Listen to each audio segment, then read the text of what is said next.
He had talent. The kind of talent people notice early.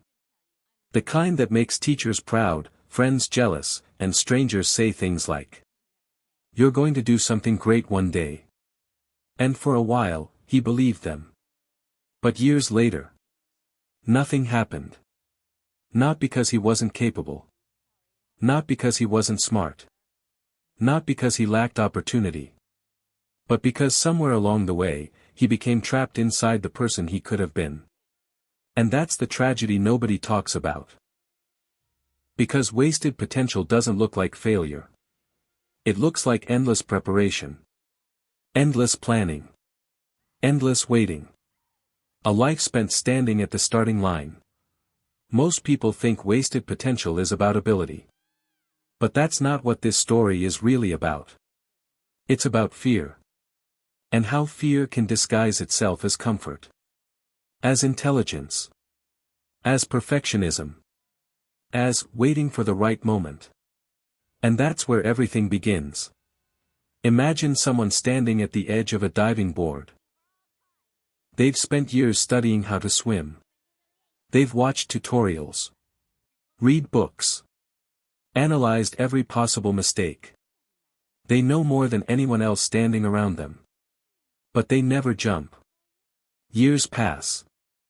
And eventually, they become experts in preparation. Yet beginners in action. From the outside, it looks confusing.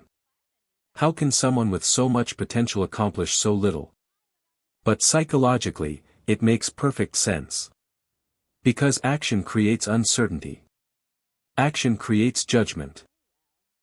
Action creates the possibility of discovering that maybe you're not as extraordinary as you hoped. And for many people, that possibility feels unbearable. So they choose a different path. A safer path. They protect the fantasy instead of testing reality. Most people completely miss this. The fear isn't failing. The fear is finding out who you really are. Because as long as you never try, you can keep believing you would have succeeded. You can keep imagining the version of yourself that becomes rich, successful, respected, admired. The dream stays alive. Untouched. Perfect. But the moment you act, reality enters the room. And reality is messy. Reality doesn't care about potential.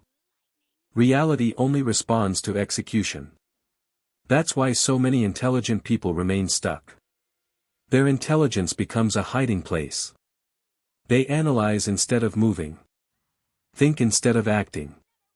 Plan instead of building. And every year they convince themselves they're almost ready. When in truth, they're terrified. There's a scene that plays out in countless lives. Maybe you've seen it. Maybe you've lived it. A person constantly talks about what they're going to do. The business they're going to start. The book they're going to write. The body they're going to build. The life they're going to create. And every conversation sounds convincing. Because the dream is real. The desire is real.